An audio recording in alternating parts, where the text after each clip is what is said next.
I'm glad you got that part out of the way before I just hit record. Morgan Findlay, welcome to the Luke Farr Show to motivate, educate, and inspire our next generation of leaders. Thank you, lad, familiar face, for coming on the show. Thanks for having me, man. I like that.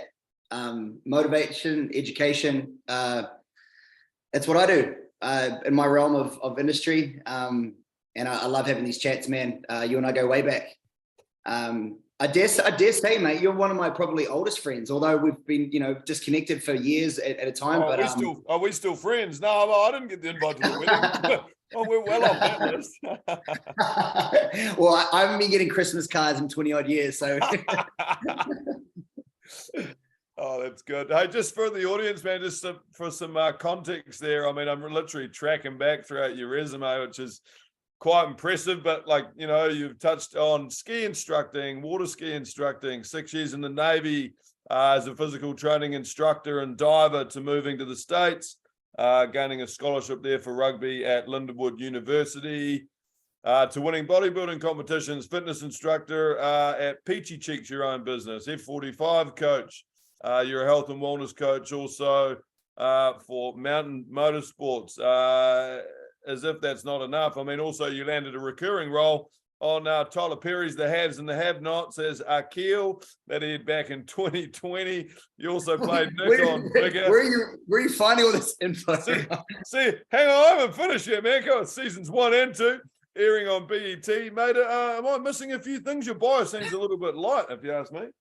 Oh, it seems like a pretty good take on the last sort of 15, 20 years. That's crazy. The Calvin Klein model part out. Mate, some of those photos resurface every now and then. Yeah, dude, it sneaks up on you. I'm 36 now, and just thinking back, there's definitely chapters in people's lives, right? And that's the way I've kind of looked at my life.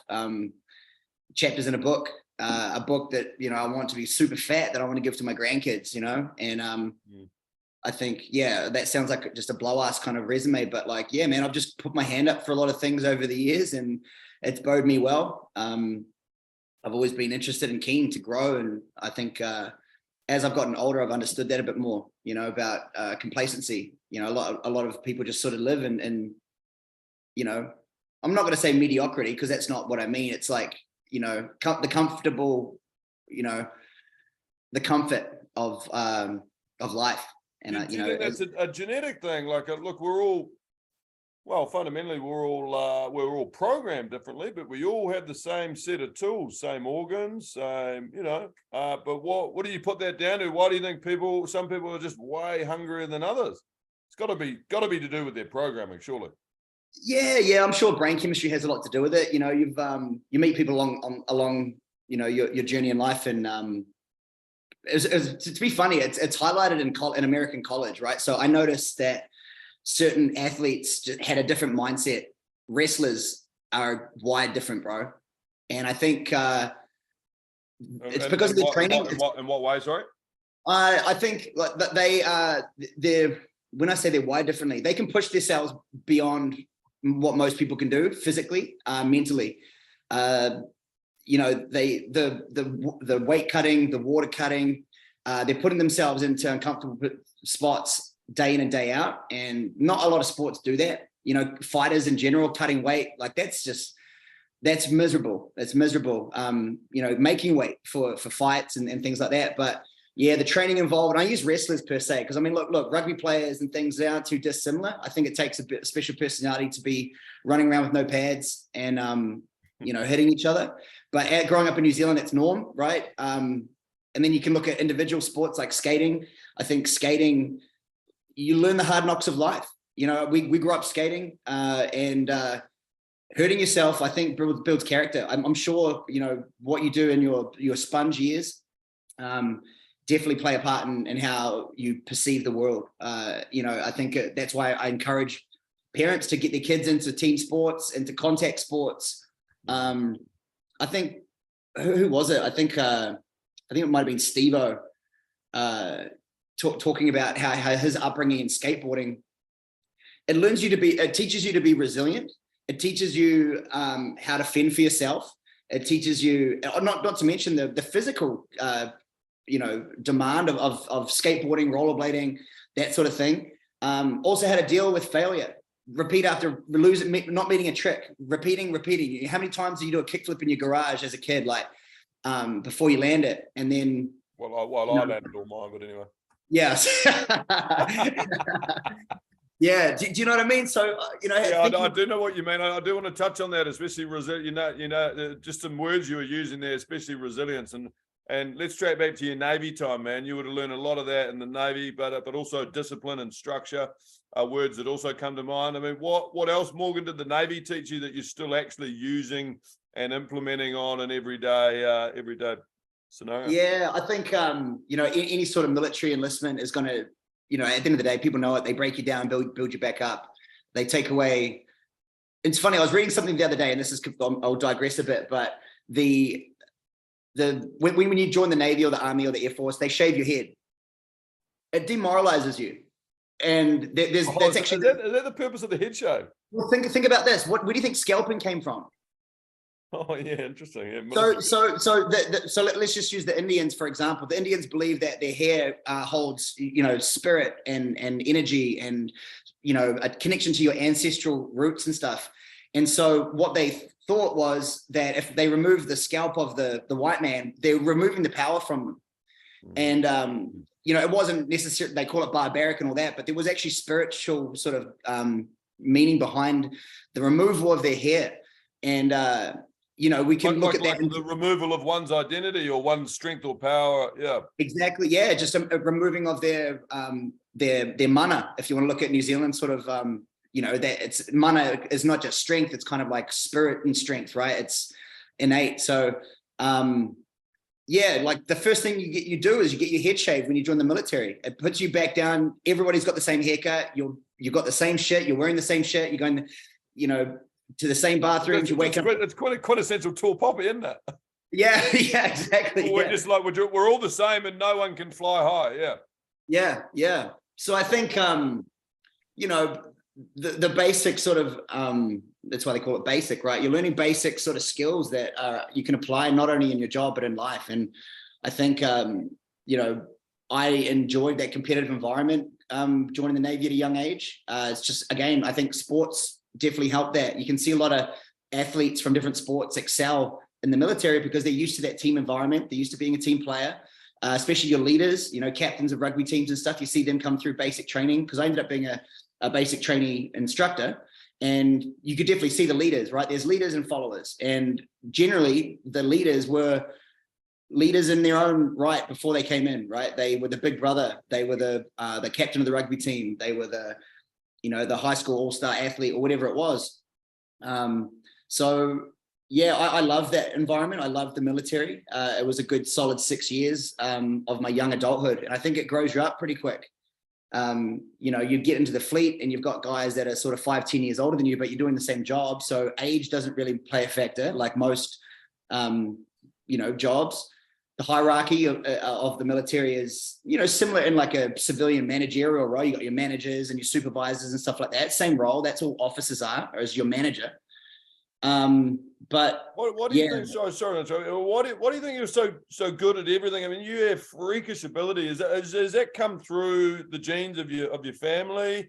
Is there some sort of athletic gene there? I mean, you obviously trained hard, but you can all train hard. You can get 10 guys in a room, they all train really hard, but there's going to be one that just literally has a far better natural ability than the rest. I think, hard work trumps talent, but then you got the guys who have talent and work hard. So those are the guys that are exceeding and excelling in their chosen sports. And for me, I'm not going to lie, I come from good pedigree. Dad was a endurance athlete. He was a triathlete. Long distance runner, a long distance athlete, did the coast to coasts and the mountain man type events. And then my mum was a gymnast.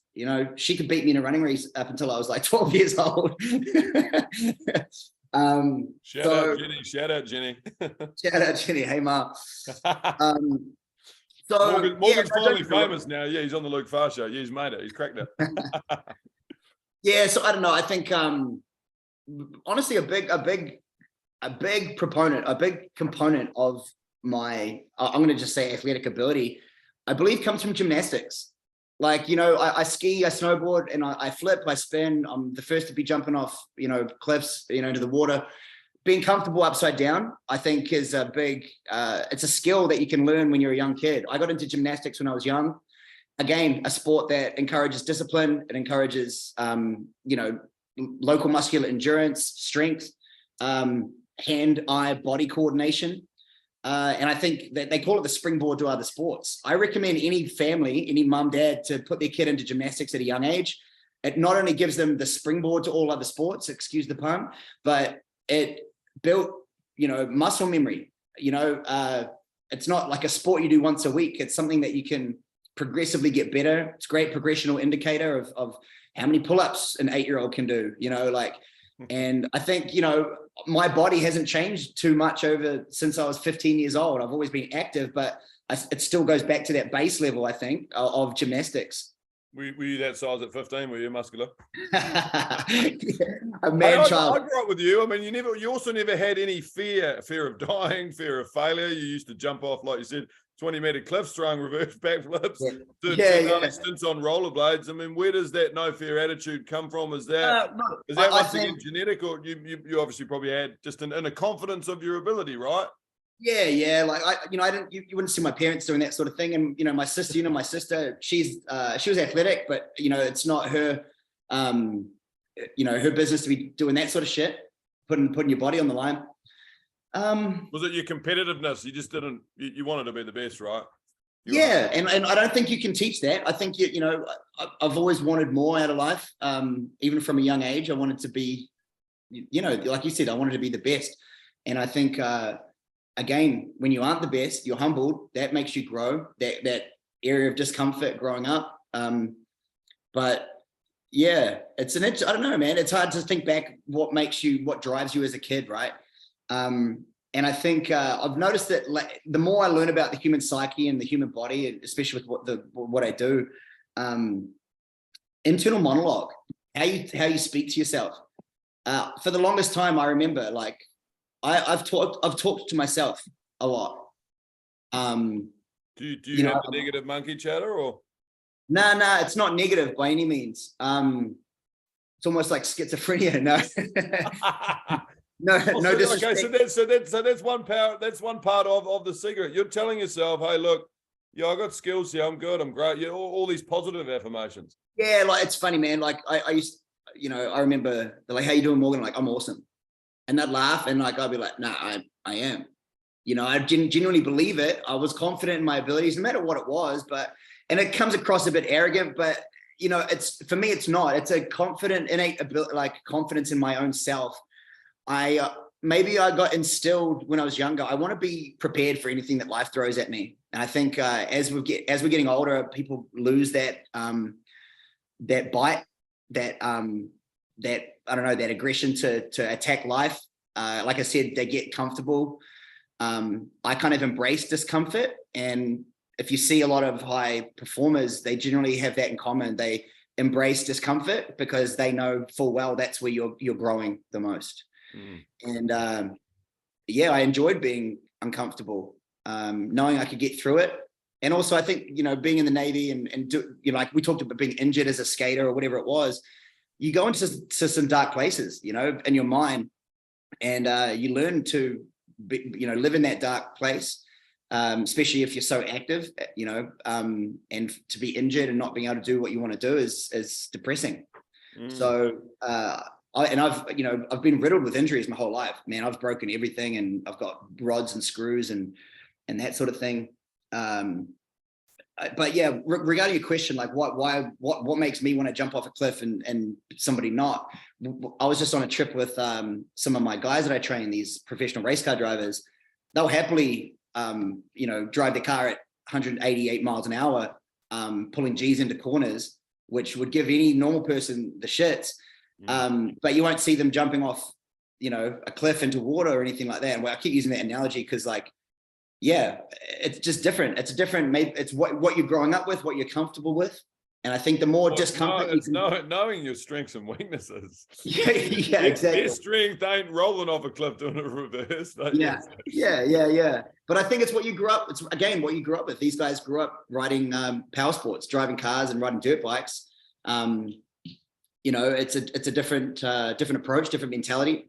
And again, I think the more discomfort you can put yourself in as a kid, the easier life is going to be. You can look at that on a more surface level. There's an old adage like, how hard your morning is can make your day easier. So you get the hard things. Yeah, you get the hard things out of the way. Morning routine, your breath work, the cold therapy, which is getting really popular, and even the gym, getting it out of the way makes the whole day a lot easier. Doing things you don't want to do, that's when discipline trumps the motivation. Nothing great comes out of easy. No, so I think again, the more you put yourself in those uncomfortable positions, those situations, then it's going to be beneficial later on in life. And I think you meet people who haven't been through it. You know what I mean? You meet people who just haven't done shit their whole life, and you can tell. They're scared to jump on the trampoline at the fucking Christmas party. Yeah, it's not even just a couple of bounces. It's all good.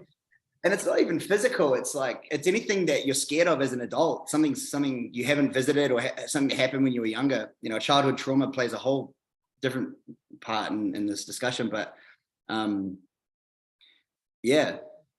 think. Let's flip the canvas on just physical. Let's talk about even social anxiety, where one feels very alarmed and big anxiety and panic attacks come on before they have to go and meet new people, right? I mean, what makes somebody...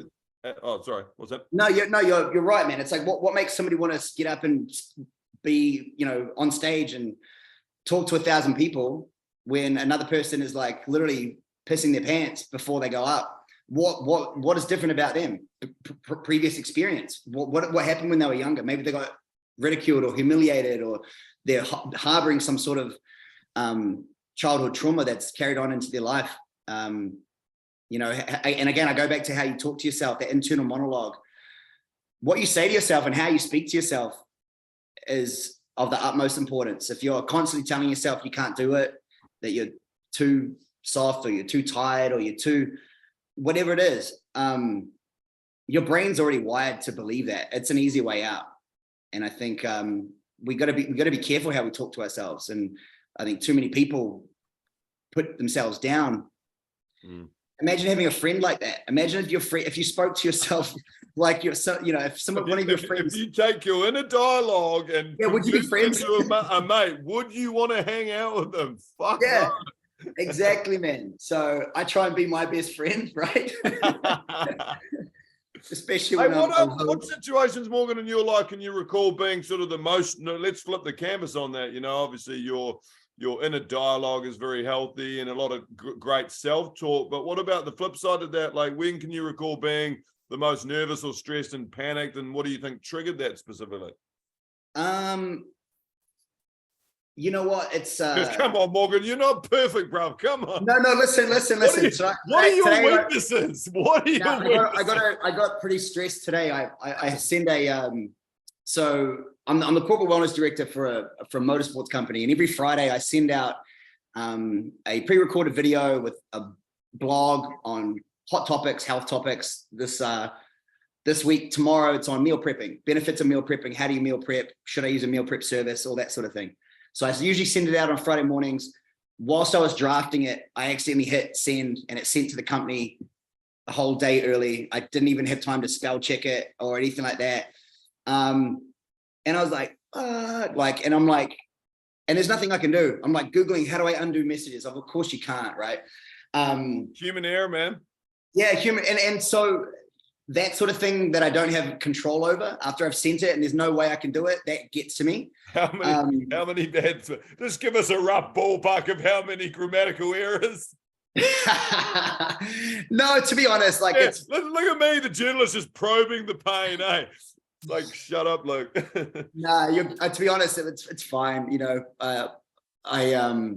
got it a day early. That was the worst thing that came out of it. But I try not let things bug me, man. The old, like, don't let things stress you that you can't control. It's true, man. If you don't have control over it, why are we stressing about it?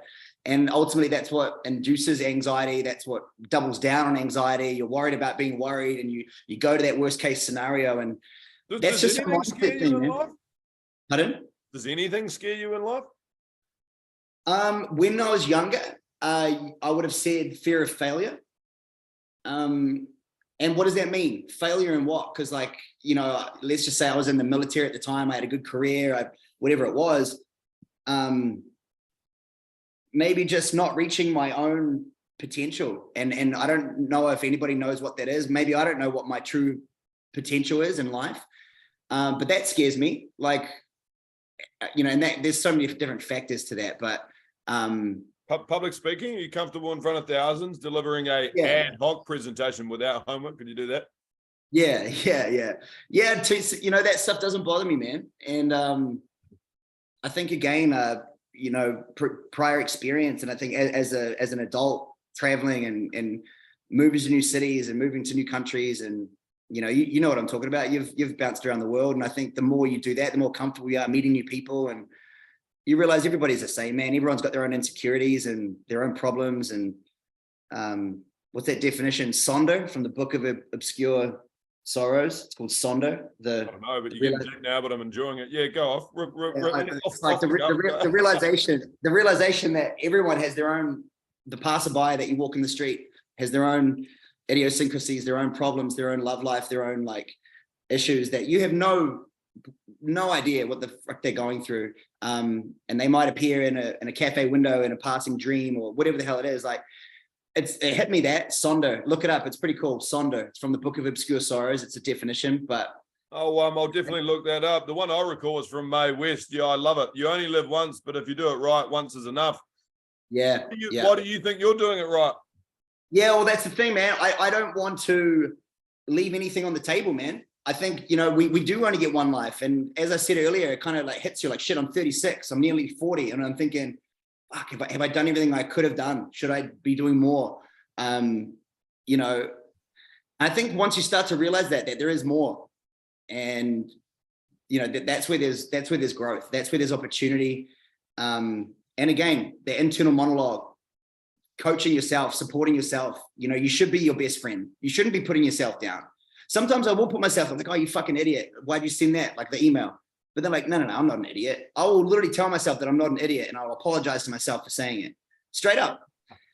have you ever suffered from any form of mental health, depression or anxiety? Have you ever had a panic attack in your life?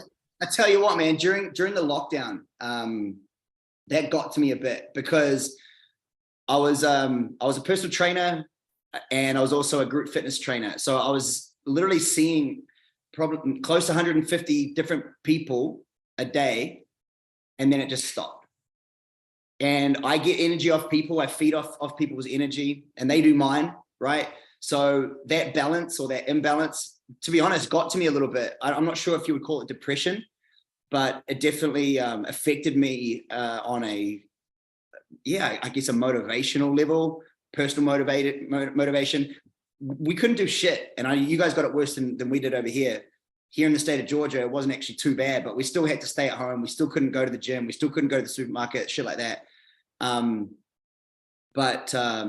man, if you'd asked me, have I experienced that? That was probably the closest I've been. Speaking of Atlanta, Georgia, let's talk more about America as a whole. You've lived there a long time now. I mean, America is a very big country. It's the land of opportunity, but also a country of polarizing political division. I mean, how's the United States shaped you into the person you are today that actually New Zealand couldn't have done? Yeah. You know, I've chosen America to be, you know, my home country. I've created a life here. I've created a career here. I'm married. You know, it's good for me. I think I've advanced more in my life and my career being over here. And also I think being a New Zealander in America has its own unique selling perspective, whatever that may be, however you want to use it. Accents even, right?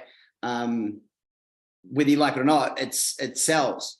And I think as far as the political climate, I really try and stay out of it, man. I don't lean which way left, right, up or down. I don't really care. I also can't vote. So again, if I was to talk politics, it's just an opinion, and who wants to hear it? Like, well, so everyone listening to the show, funny enough. but I think, it's crazy, man. Depending on where you live, like you said, it's polarized division. You can go to a different state and it's a different scene, right? Atlanta, Georgia was actually pretty well looked after as far as all these restrictions that went on during the pandemic, and very, very fortunate to live here. All things considered, places opened quicker, they closed later than other places. And there's a reason why a lot of people are moving to Florida and to Texas and getting out of California, because of the political climate. Again, I won't speak to it, but it's pretty damn obvious, man. Population density is advanced quite heavy in those areas. Because it's Joe Rogan moving to Austin, Texas. I guarantee Austin, Texas visitor numbers slash people that are living there have gone up through the roof. Yeah, in fact, I'm pretty sure about 15 other comics just all went there, but yeah, for that very reason, the political reason. Yeah. And again, outside looking in, what you hear about DeSantis down in Florida, it seems like he's working for the people. Sounds like he's literally doing what he says he's going to do, saying what he says off his own. No one's writing his speeches by the looks. He's that sort of dude. I think people respect that. They're drawn to that. So, yeah, man. Again, I try and stay out of politics. It's hard though, it is, because it affects your daily living. But until I can vote, then I'll keep my opinions to myself. Fair enough. And I want to circle back to the line you used. You said things being open. And speaking of open, there are certain clinics that are open over there in the States, which are of the likes of providing psilocybin, ketamine, MDMA for clinically depressed and anxious people. I mean, obviously, you and I dabbled in that stuff recreationally many moons ago, but we're obviously onto something. Right? Look, I think this is the thing. It's a movement now. Yeah, and that's fantastic. Again, each their own with personal growth and things like that. But yeah, there's been some crazy advancements in the use of what was previously recreational drugs like MDMA, ketamine, now being used in clinical trials for, like you said, anxiety, depression, and psilocybin has proven, not just anecdotal, but lab research proved that we are rewiring the brain. It's tipping depressed people off the edge back to normality, and definitely supporting PTSD. There's a lot of clinical trials with soldiers coming back. So I think it's definitely worth exploring for anybody who's prescribed the likes of antidepressants and Xanax and all these medications that are putting band-aids on the wounds of the mind that you could literally fix through holistic therapies, breath work, meditation. We talked about cold therapy earlier. All these things, unless you're covering all those pillars, all those bases, why are you putting a band-aid? Why aren't you stopping the bleeding, right? Instead of just putting a band-aid on the wound. Well, we all know scientifically serotonin is made in the gut. You've produced some really great content about the gut-brain axis. I mean, Morgan, why do you think gut health is so important? Yeah, look, it's our engine, right? There's tens of millions of neurons that fire around our stomach, and we talk to our brain through the vagus nerve, among millions of other nerves. But we are what we eat. We are what we digest. We definitely can feel off mentally depending on what we've consumed food-wise, and also fluids as well. So look, the gut health thing is generally the source, the problem for a lot of people, even the likes of dandruff, tinea, these surface level fungal infections. They're starting somewhere, and they are traced back and down into the gut with an overgrowth of candida or some sort of fungal infection, bacterial infection. And if you sort that out, it's pretty crazy how quick the body can reset. Not to mention alcohol that's all good insights. Alcohol as a toxin, as we know, affects many different organs and the body, the brain and physically. But what specifically is alcohol doing on a negative impact for the gut specifically? How bad's that for the gut? Yeah, I'd have to read a bit more as to what, because there's actually been some recent studies that have come out how bad alcohol is, because there's been arguments that like, oh, one alcohol is better than the other. You could argue that tequila, because it's an agave base, is better than a fermented sugar-based alcohol. Triple filtered vodka is better than a dark spirit. And for the longest time, including me, I've actually believed that route. Like tequila, silver tequila is the healthiest, meaning there's been studies to show that it's the least atrophic on the body. Atrophic meaning breaking down the muscles of the body. But recent studies, and I don't want to misquote anyone, but even one drink is doing detrimental effects, not just to our liver, not just to our kidneys, which is obvious. We know that alcoholism kind of promotes these sort of issues in those organs, but we know how it affects our mental state. It's a depressant. So like it's literally affecting the way we see life. And we can see that alcohol is literally marked the worst drug out of all of them, with everything encompassing the different factors, the physiological factors, the lifestyle factors, family, fatalities, everything. You add all those factors up, and alcohol trumps even crack, cocaine, and heroin. And it's pretty mind blowing. We know that the fact that weed isn't legal, but alcohol is. That still blows my mind. I don't understand. You look at countries like Denmark and that who have of course, follow the money. But I can't believe it. But we know why. Oh, you better believe it. So I hope we're moving in the right direction. It looks like, according to the UK, in millennials, alcohol consumption is on the drastic decline. To be fair, because they're experimenting with these other things, these holistic things like kratom and psilocybin and things that aren't as detrimental to the body. That you could even drive on. Like multiple benefits. Yeah. Hey, I want to talk a little bit about your rugby career, a little bit there. I mean, obviously a lot of big egos and macho bravado type personalities in professional rugby. I mean, how did you navigate that environment, being a generally humble dude from little old New Zealand? Yeah, like rugby, I think growing up in New Zealand is everybody knows how to kick a ball and pass a ball, just like every American kid, every American male kid and female, but they probably play catch with their dad. They know how to catch in a glove. They know how to throw a ball. I think rugby, we played it growing up at lunchtime in school, but it wasn't until I was about 19, I think. I was in the Navy at the time. I was playing a good level soccer, New Zealand secondary schools, and was playing for the Navy at the time. And there was a rugby tournament going to Africa, South Africa. And I was like, I want to go to South Africa. It was called the Navy Rugby World Cup. And my boss at the time, he's like, Morgs, you should try out on the wing. And like, I knew how to play rugby. I was quick. I go to South Africa, not for rugby though, but a bit of rugby. That's sweet. But, so anyway, soccer players make good rugby players just because of their footwork, and I kicked as well, but I was quick.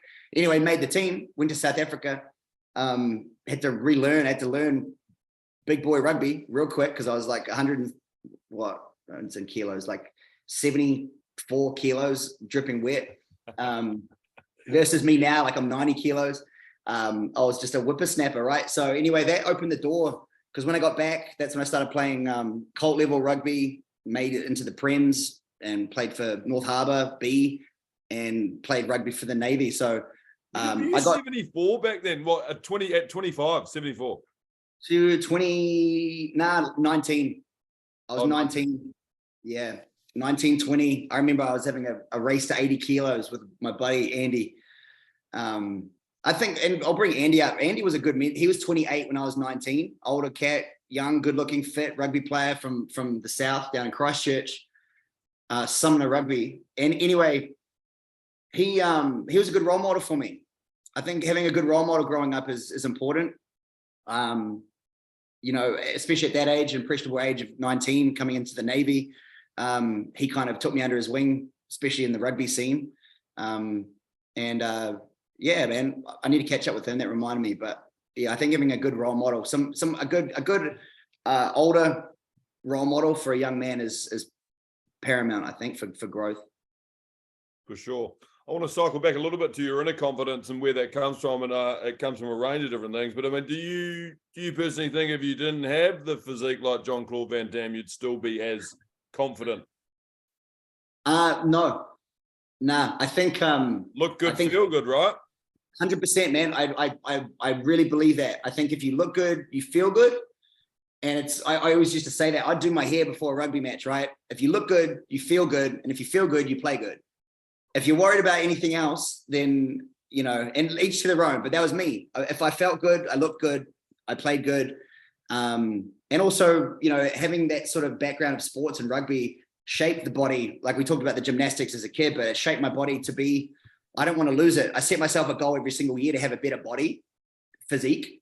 And that's what brought me to the bodybuilding, because I retired from rugby. I needed something to work towards, and that was just me. I'm a very goal-oriented person, so that's why I took up bodybuilding, to try and see where I could push my mind and my body. And ever since then, I've just every single year, as I've gotten older, it's gotten harder, but that means I work harder. That means I start taking more care, and I think that's what's opened up the book with all this psychology, nutrition.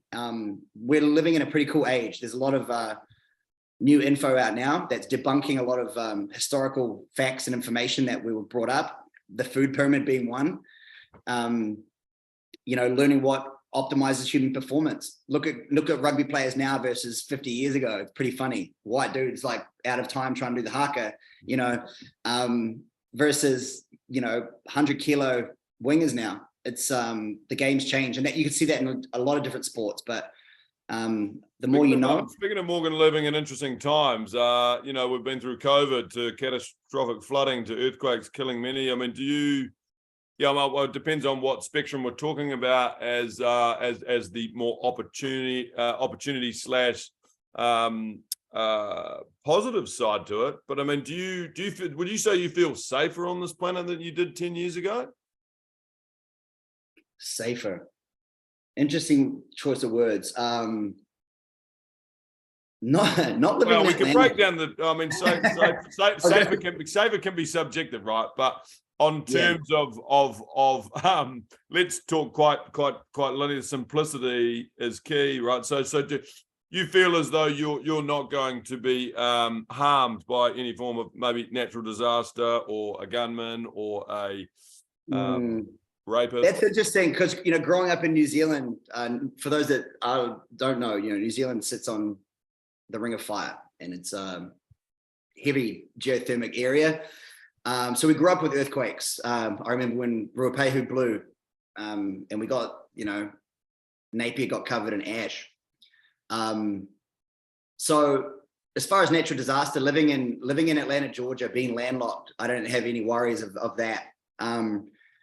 As far as being shot, Atlanta crime's pretty heavy, man, depending where you go. I carry now. I didn't used to, but I definitely have a pistol on me wherever I go in Atlanta now. And that's also due to, I think, the carelessness of the human. You know, people are getting shot and stabbed over a pair of Jordans and shit. And it's just like I don't know what the word is, but like, there seems to be a. How many shootings in Atlanta on average per week, approximately? If you really looked, daily, man. If you really, I mean, I don't know the exact stats, but also it seemed like for a while there, nationwide, there was a mass shooting almost weekly. You know what I mean? And I think whether the access to information is dictating those statistics, maybe it was always happening, but now there's more news covering it. Who knows? But you could argue that. But nah, man, I keep my head on a swivel, to be quite fair, especially living in Atlanta, Georgia. I do. There's definitely some places that you don't really want to go, as with any city. But yeah, man. And I think, like I talked about earlier, being prepared for whatever life throws at me. That includes keeping myself, keeping my family safe, my wife safe. And if I'm not capable as a male, then I'm doing something wrong. I think I think that's every good. I think every grown man should be able to take care of himself and also his spouse and family, man, because the world isn't a pretty place and there are some pretty shitty people out there. So the more you know, there's been, I follow a lot of guys that are really pushing the Brazilian. That's our role as a man. But mind you, that role is changing though. There's more stay-at-home dads nowadays than there was 10 years ago. Yeah. And I don't want to sound sexist. I don't think it should just be reserved for the males. I think every woman, every female should know how to take care of herself. Take care of her husband if he's a pussy, whatever. No, I think, you know, the world is a rough place, and I think look. See, now you're going into a competitive landscape. Yeah, I don't know. Like, what do you do when you get in trouble, man? How are you going to react? And unless you've been in that situation before, unless you're prepared for it, then what do you do? And if you feel I can answer you that question. The only thing I got at my goddamn bucket sleeve is the reverse naked choke. I got that on lockdown. Round there, grab that, and boom, and they can't move. See you later. Good night. Game closed. Luke signs up to the UFC. Thanks for coming. I mean, look, man, a bit of grappling, BJJ is going to save, it could save your life. You never know, man. You might save yourself or somebody else's. And there's more videos of that popping up of people that are trained in Brazilian Jiu-Jitsu. There was a guy that was about to get mauled by a dog, and the guy put him in a sleeper hold, the dog, so he didn't get mauled, and it worked. You know what I mean? It can be applied in different situations. And look, I don't know Brazilian Jiu-Jitsu to save my life. I've never done any Brazilian Jiu-Jitsu, but I intend to. You'd be a beast. Cyril Gain, watch out. John Jones, watch out. Morgan Findlay's coming into the division. Mind you, if Jake Paul and Logan are listening, they are followers of the show. But yeah, I'll call you out. I'll be your next fighter. I'll give you a far better match than Fury, and let's go. I'm ready when you are. Yeah, I think I signed up for a charity boxing match a couple of years back. It was actually when the pandemic hit. How do you go at boxing? Knowing your hand-eye, you'd be pretty handy. Yeah, I went all right, man. I think, you know, everyone can scrap a little bit, but boxing, man, it's a fine art, man. Boxing's really cool. I learned a lot about myself, even in the preparation for that boxing match. Did you win? No, it got called off because of the pandemic. We never got to fight. Oh, sorry, you never got. Oh, right. But yeah, I went through 4 months of one-on-one training with this 5'3" Mexican boxing champ who's in his 50s. Hey puppy. He got me in a. You were paying him in pesos, weren't you? No, he had me in a car tire day one, working footwork. Like he built me up like a young boxer, and it was a really cool experience for me because, you know, everyone can throw a punch, but like learning how to the proper technique of defensive boxing and stuff, it was pretty neat. I really enjoyed that. That's awesome, man. How do you find with because boxing fitness is so different than any other type of fitness, from your fitness with rugby to everything that you've done in fitness? Like, what was it about boxing fitness that you're like, Jesus, this is intense? Yeah, it's like, you know, I attribute it, I kind of compared it to rugby after, you know, say chasing a dude down for 80 meters and having to make the tackle and then get on your feet and protect the ball, and like you're exhausted, but you have to do your job. It was just a lot of that. Breathing by itself was a technique I had to learn. That's why a lot of guys get gassed when they're fighting, because they're not breathing properly. And I definitely got into. Do they go into open mouth breathing, not nose? Yeah, no, that too. There's a lot of different components to it, but like holding your breath.